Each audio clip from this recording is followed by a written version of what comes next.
دیکھیے ایک سوال یہاں کیا ہے، کیا دوسری رکعت میں تورک میں بیٹھ سکتے ہیں یا نہیں؟ پہلے تورک اور افتراش کا فرق معلوم ہو جائے تو سمجھ میں آئے کہ تورک کیا ہوتا ہے اور افتراش کیا ہوتا ہے، کیونکہ بہت سارے لوگ ایسے جو اصطلاحی لفظ نہیں جانتے۔ دیکھیے افتراش کا مطلب یہ ہوتا ہے کہ نماز میں جب تشہد میں بیٹھیں تو دایاں پاؤں کھڑا رکھیں اور ایسے موڑ کر کے اور بایاں پاؤں بچھا کر کے اس کے نیچے سے اور اس بائیں پاؤں پر بیٹھ جائیں، اس کو کیا کہتے ہیں؟ اس کو افتراش کہتے ہیں۔ آپ جیسا بیان کریں ویسا ہی کریں۔ ہاں افتراش کر کے بیٹھنا، افتراش کر کے پیر کی کیفیت یہ افتراش وہ پیر پھیلا ہوا رہے گا نا اس سائڈ کا برابر۔ ادھر سے آپ دیکھ لیجیے صحیح ہے کہ نہیں؟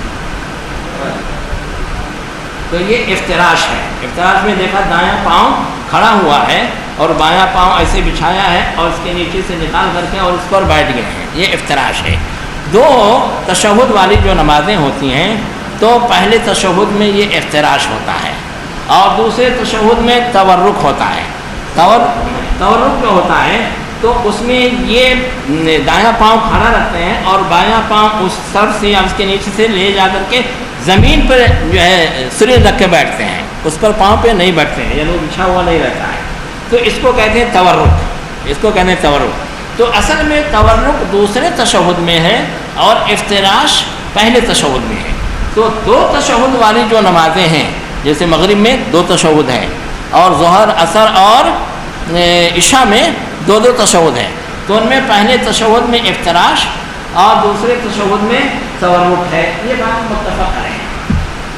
مسئلہ آ کے پھنستا ہے صرف جو دو ہی رکعت والی ایک ہی تشہد والی نماز ہے تو اس میں افتراش کریں گے یا اس میں تورک کریں گے، تو اس میں علماء کرام کے درمیان میں تھوڑا سا اختلاف ہے۔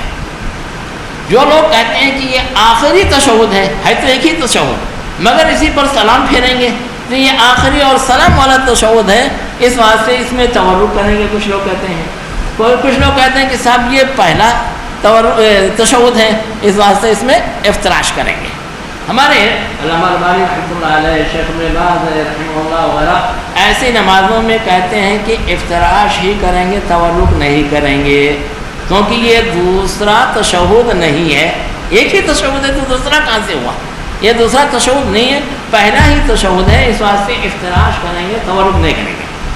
میں نے شیخ الحدیث علامہ عبید اللہ مبارک رحمۃ اللہ علیہ کا ایک فتویٰ دیکھا جو جامعہ سلفیہ کا مجلہ جو محدث نکلتا ہے نا، اس کا شیخ الحدیث نمبر ہے، اس کے اندر چھپا ہوا ہے، اس میں انہوں نے لکھا ہے کہ اس معاملے میں حدیثوں میں سکوت اختیار کیا گیا ہے، یعنی تفصیل نہیں ہے۔ تو دو تشہد والے نمازوں کے سلسلے میں تو تفصیل ہے کہ پہلے تشہد میں افتراش اور دوسرے میں تورک کریں، ایک ہی تشہد والی نماز ہو تو کیا کریں، اس کی کوئی صراحت حدیث میں نہیں وارد ہے، اس واسطے دونوں طریقہ جائز ہے۔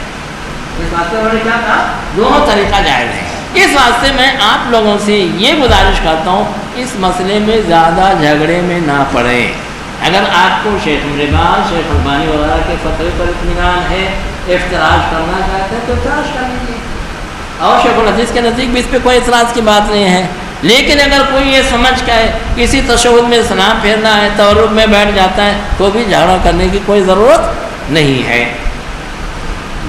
اس کے بعد اسی سے ایک ملتا جلتا ہے، جی، جیسے امام آخری رکعت میں تورک کیے ہوئے ہیں اور مقتدی ہیں جن کی ایک رکعت دو رکعت چھوٹی ہے، امام اگر تورک میں بیٹھا ہے تو کیا مقتدی ابتداءً تورک کریں گے یا افتراش کریں گے؟ دیکھیے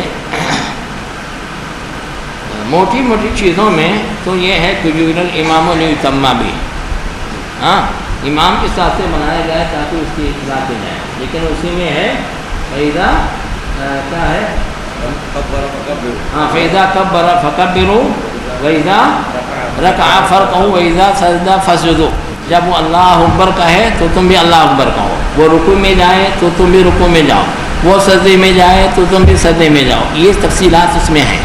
لیکن مقتدی امام کی ہر چیز میں پوری اقتدا نہیں کر سکتا ہے، نہ اس کا مکلف کیا گیا ہے۔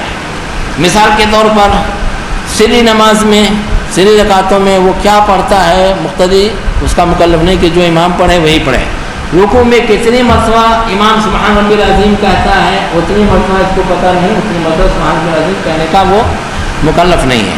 ایسے ہی اور بہت ساری چیزیں ہیں جن میں وہ مکلف نہیں ہے۔ بظاہر لگتا ہے کہ یہ موٹی موٹی چیزیں جو ہیں، جب رکوع میں جائے تو رکوع میں جاؤ، اللہ اکبر کہے تو اللہ اکبر کہے، رکوع سے سر اٹھائے تو بھی سر اٹھا لو، سجدے میں جائے، یعنی اس کی مخالفت مت کرو، یہ ایسا نہیں، یہ کہا گیا ہے۔ اس واسطے اگر آدمی اپنی نماز کا اعتبار کرتا ہے تو ایسی صورت میں اگر اس کا یہ آخری اور امام صاحب کا بھی آخری وہ ہے تشہد تو سب تورک کریں گے، لیکن اگر اس کا آخری تشہد نہیں ہے تو ایسی صورت میں اگر تورک میں نہ بھی بیٹھے، تورک پر نہ بیٹھے تو کوئی حرج کی بات نہیں، واللہ